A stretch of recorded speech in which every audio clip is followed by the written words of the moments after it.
Another day, another story.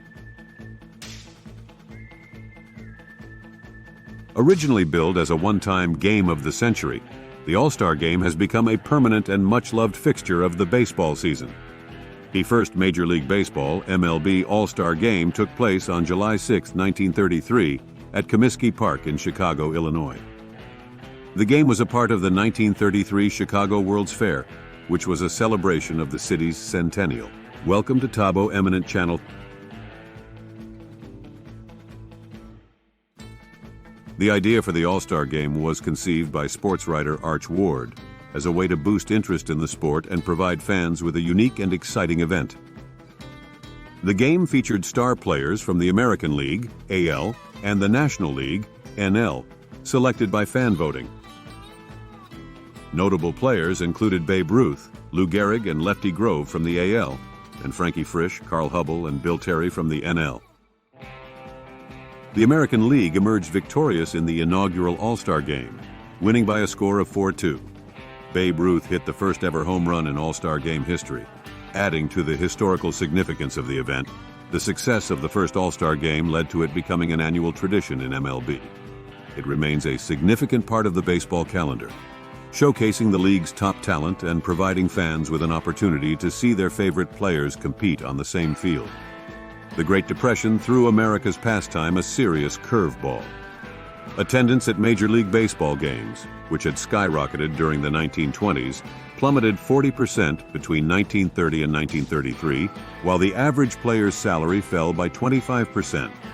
Fans who could still afford tickets migrated from the more expensive box seats to the bleachers, which cost 50 cents. In 1933, only 2 teams finished the season in the black, and several were on the verge of bankruptcy. To stay afloat, owners of baseball teams across the country economized by shrinking their rosters, firing their coaches, and slashing wages. A number of high-profile players, including Babe Ruth and Lou Gehrig, accepted significant pay cuts. In addition to scaling back costs, many teams experimented with discounts and other innovations designed to woo back fans, including free admission for women, grocery giveaways, and the very first night games in baseball history. Minor league ballparks hosted attractions ranging from raffles and beauty pageants to chicken chases and cow milking contests. In 1956, the New York Yankees' Don Larson, an imperfect man, pitched a perfect game, the only one in World Series history. Surprisingly, the most enduring promotional event to emerge during this period. The mid-season All-Star Game between the American and National Leagues was the brainchild of several people with no direct connection to baseball. In 1933, Chicago hosted a World's Fair known as the Century of Progress International Exposition, an event devised to celebrate the city's centennial while cultivating a nationwide sense of optimism during the depths of the Depression. Mayor Edward Kelly, newly elected and intent on making the fair a success, approached Colonel Robert McCormick, the powerful publisher of the Chicago Tribune, with the idea of holding a major athletic event in conjunction with it.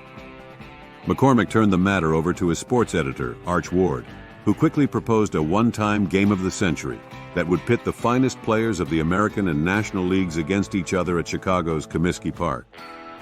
As an added twist, fans would have the opportunity to vote on the lineup. Ward was so certain the game would be a hit that he told McCormick to take any losses out of his own paycheck. With his boss on board, Ward made his case to the presidents of both leagues and the various team owners, assuring the skeptics among them that the event would help pull baseball out of its slump. By donating all proceeds to a charity for retired players, he argued, they could show the country that Major League Baseball was not, as some had suggested, embracing a culture of decadence, while ordinary Americans could barely scrape by. Eventually, the persuasive editor's lobbying won over the baseball commissioner, Kennesaw Mountain Landis, and the game was set for July 6, 1933. As the date drew near, Ward wrote story after story in the Tribune, hyping the game and encouraging the public to participate. Ballots were printed in 55 newspapers across the country, and fans cast several 100,000 votes for their favorite players, with Babe Ruth drawing 100,000. Along with the Bambino, they elected the likes of Lefty Grove, Jimmy Fox, Lou Gehrig, Al Simmons, and Joe Cronin to the roster. Among both players and fans, the event generated spectacular buzz. far exceeding the expectations of its organizers, according to baseball historian Lou Friedman. The public overwhelmingly embraced the creation of the game, he said.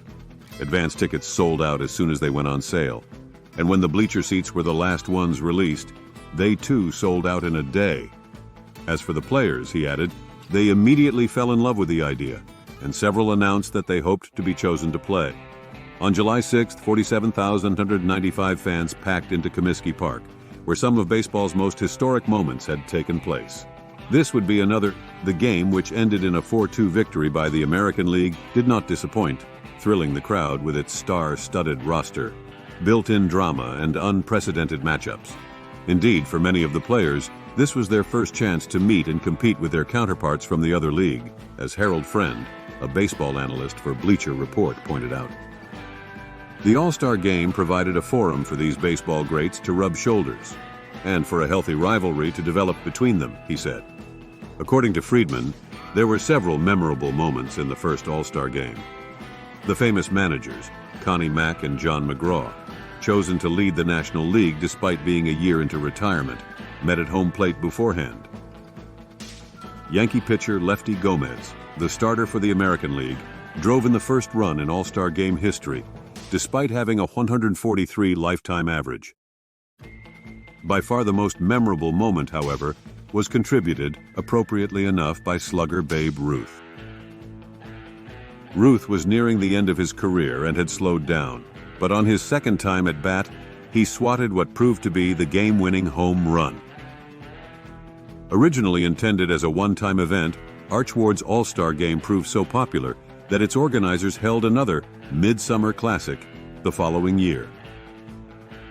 Since then, it has become an annual fixture of the baseball season, bringing together the sport's most talented and beloved players every year, with the exception of 1945, when it was canceled due to wartime travel restrictions. By all accounts, the significance of the game has evolved considerably since 1933, both officially and in the minds of players and fans. In 2003, for instance, the Commissioner's Office made the controversial decision to award the winning league with home field advantage in the World Series. Some baseball observers, including Friedman, believe that contemporary players take the game less seriously than their predecessors.